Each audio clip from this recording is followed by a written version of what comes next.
Hey guys, it is Thursday morning in South Africa.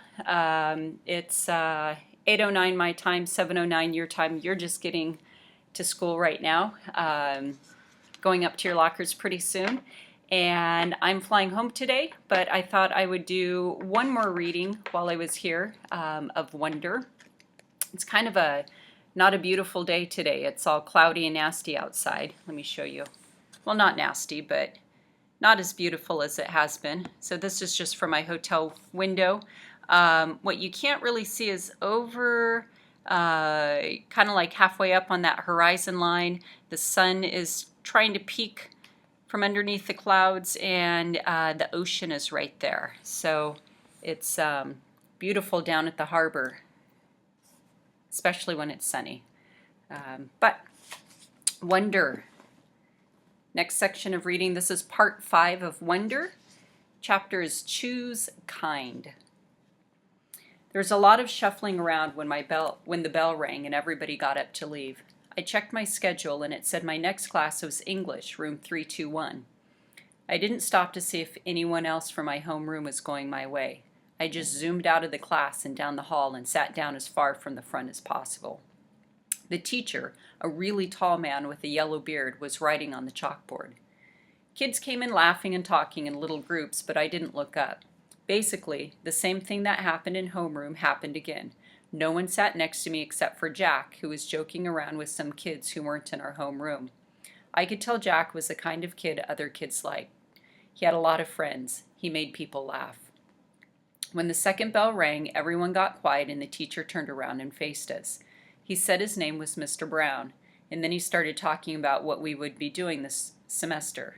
At a certain point, somewhere between A Wrinkle in Time and Shen of the Sea, he noticed me, but kept right on talking.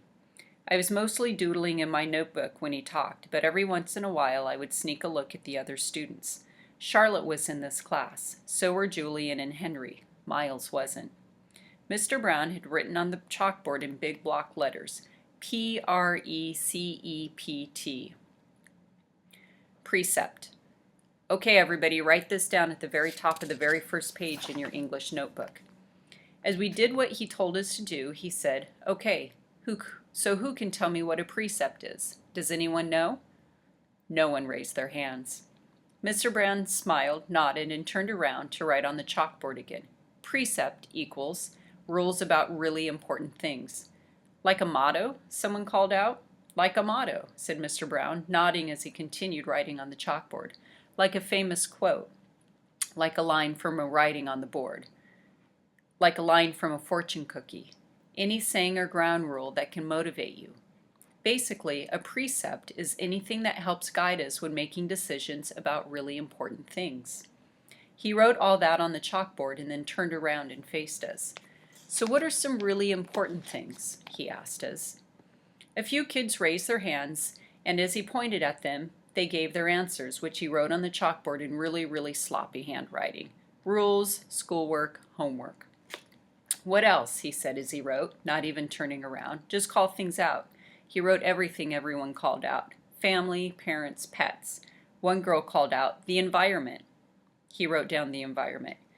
He wrote on the chalkboard and added, our world. Sharks, because they eat dead things in the ocean, said one kid, a kid named Breed, and Mr. Brown wrote down sharks. Bees, seatbelts, recycling, friends. Okay, said Mr. Brown, writing all those things down. He turned around when he finished writing to face us again. But no one's named the most important thing of all. We all looked at him out of ideas. God, said one kid, and I can tell that even though Mr. Brown wrote God down, that wasn't the answer he was looking for. Without saying anything else, he wrote down who we are. Who we are, he said, underlining each word as he said it. Who we are, us, right? What kind of people are we? What kind of person are you? Isn't that the most important thing of all? Isn't that the kind of question we should be asking ourselves all the time? What kind of person am I? Did anyone happen to notice the plaque next to the door of this school? Anyone read what it says? Anyone? He looked around, but no one knew the answer. It says, know thyself, he said, smiling and nodding. And learning who you are is what you're here to do. I thought we were here to learn English, Jack cracked, which made everyone laugh. Oh, yeah, and that too, Mr. Brown answered, which I thought was very cool of him. He turned around and wrote in big, huge block letters that spread all the way across the chalkboard. Mr. Brown's September Precept. When given the choice between being right or being kind, choose kind. Okay, so everybody, he said, facing us again, I want you to start a brand new section in your notebooks and call it Mr. Brown's Precepts. He kept talking as we did what he was telling us to do. Put today's date at the top of the first page, and from now on, at the beginning of every month, I'm going to write down a new Mr. Brown precept on the chalkboard, and you're going to write it down in your notebook. Then we're going to discuss that precept and what it means, and at the end of the month, you're going to write an essay about it, about what it means to you. So by the end of the year, you'll all have your own list of precepts to take away with you. Over the summer, I ask all my students to come up with their very own personal precept. Write it on a postcard and mail it to me from wherever you go on your summer vacation. People really do that? Said one girl whose name I didn't know. Oh yeah, he answered. People really do that. I've had students send me new precepts years after they've graduated from the school, actually. It's pretty amazing. He paused and stroked his beard. But anyway, next summer seems like a long way off, I know, he joked, which made us laugh. So everybody relax a bit while I take attendance, and then when we're finished with that, I'll start telling you about all the fun stuff we're going to be doing this year, in English. He pointed to Jack when he said this, which was also funny, so we all laughed at that. As I wrote down Mr. Brown's September precept, I suddenly realized that I was going to like school, no matter what. Lunch. V had warned me about lunch in middle school, so I guess I should have known it would be hard. I just hadn't expected it would be this hard.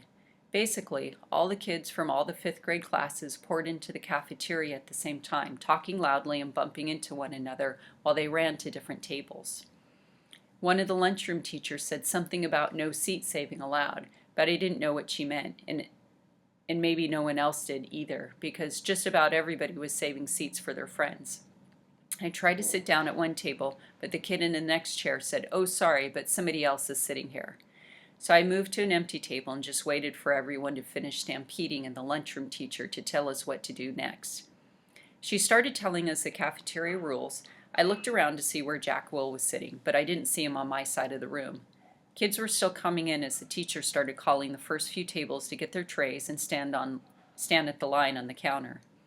Julian, Henry, and Miles were sitting at a table toward the back of the room. Mom had packed me a cheese sandwich, graham crackers, and a juice box, so I didn't need to stand on line when my table was called. Instead, I just concentrated on opening my backpack, pulling out my lunch bag, and slowly opening the aluminum foil wrapping of my sandwich.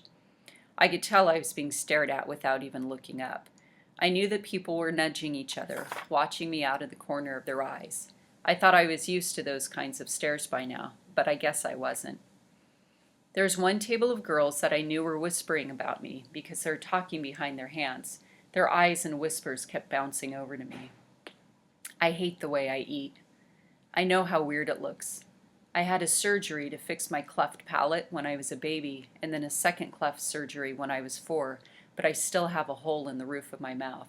And even though I had jaw alignment surgery a few years ago, I have to chew food in the front of my mouth. I didn't even realize how this looked until I was at a birthday party once, and one of the kids told the mom of the birthday boy he didn't want to sit next to me because I was too messy with all the food crumbs shooting out of my mouth. I know the kid wasn't trying to be mean, but he got in big trouble later, and his mom called my mom that night to apologize. When I got home from the party, I went to the bathroom mirror and started eating a saltine cracker to see what it was like when I was eating. The kid was right. I eat like a tortoise, if you've ever seen a tortoise eating, like some prehistoric swamp thing. The summer table. Hey, is this seat taken? I looked up, and a girl I never saw before was standing across from my table with a lunch tray full of food. She had long, wavy brown hair and wore a brown t-shirt with a purple peace sign on it. No, I said. She put her lunch tray on the table, plopped her backpack on the floor, and sat down across from me. She started to eat the mac and cheese on her plate.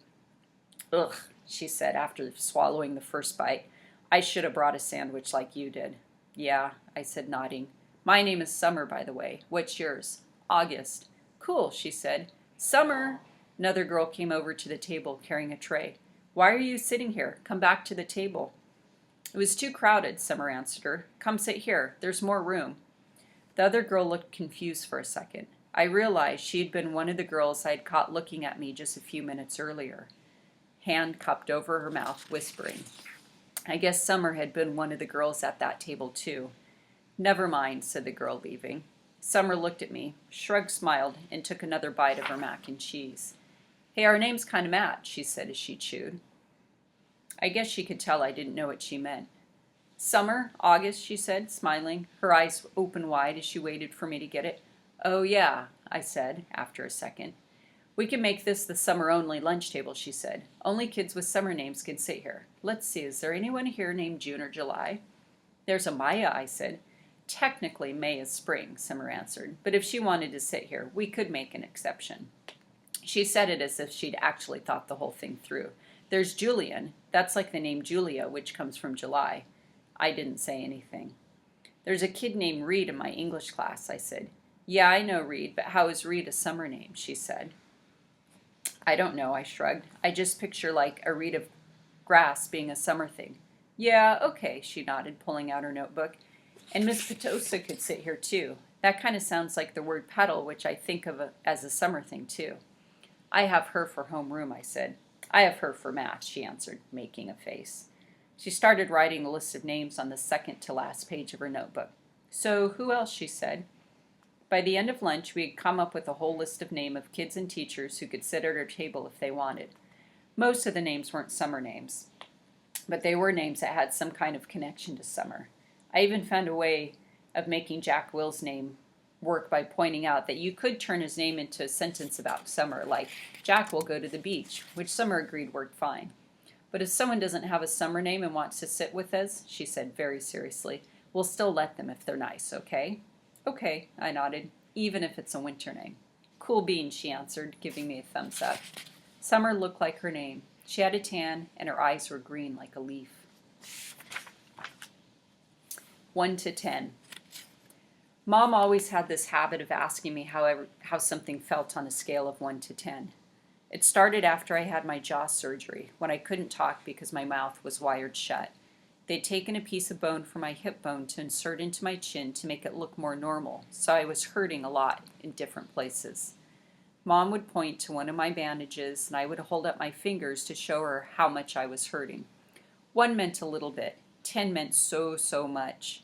Then she would tell the doctor when he made his rounds what needed adjusting or things like that. Mom got very good at reading my mind sometimes. After that, we got into the habit of doing the 1 to 10 scale for anything that hurt. Like if I just had a plain old sore throat, she'd ask, 1 to 10, and I'd say 3, or whatever it was. When school was over, I went outside to meet Mom, who was waiting for me at the front entrance like all the other parents or babysitters. The first thing she said after hugging me was, so, how was it, 1 to 10? 5, I said, shrugging, which I could tell totally surprised her. Wow, she said quietly. That's even better than I hoped for. Are we picking Via up? Miranda's mother is picking her up today. Do you want me to carry your backpack, sweetness? She had started walking through the crowd of kids and parents, most of whom were noticing me, secretly pointing me out to one another. I'm fine, I said. It looks too heavy, Augie. She started to take it from me. Mom, I said, pulling my backpack away from her. I walked in front of her through the crowd. See you tomorrow, August. It was Summer. She was walking the opposite direction. Bye, Summer, I said, waving at her. As soon as we crossed the street and were away from the crowd, Mom said, Who was that, Augie? Summer. Is she in your class? I have a lot of classes. Is she in any of your classes? Mom said. I don't know. Mom waited for me to say something else, but I just didn't feel like talking. So it went okay, said Mom. I could tell she had a million questions she wanted to ask me. Everyone was nice? Did you like your teachers? Yeah.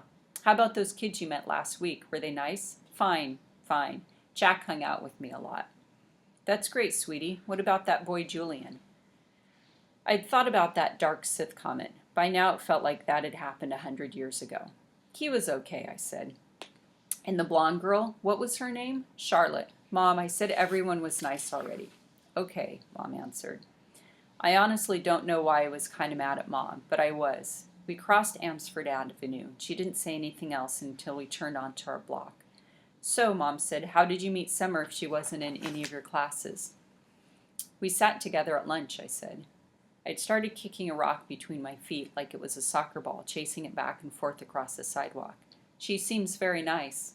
Yeah, she is. She's very pretty, Mom said. Yeah, I know, I answered. We're kind of like Beauty and the Beast. I didn't wait to see Mom's reaction. I just started running down the sidewalk after the rock, which I'd kicked as hard as I could in front of me. All right. That's it for now. That's about 15 minutes, a little over 15 minutes. I hope you enjoyed that section. When we're back in class, I want to talk about precepts. Remember what precepts are from Mr. Brown's class, really rules about really important things. So think to yourself, what are some rules about really important things? What's really important to you? And he talked about the fact that what's really important to us is who we are. So who are you? What's your precept for life? What are your rules that help you live a good life and define who you are? So think about that, little food for thought. You don't need to write anything, but we'll talk about that, maybe do some writing on that in class when we're back together again next week. All right, hope you enjoyed. I love this book, it's awesome. I'm flying in a few hours. Be back in Lagos late tonight, hopefully back home by 10 p.m. And I will see you in the morning on Friday. All right, guys, see you later. Bye.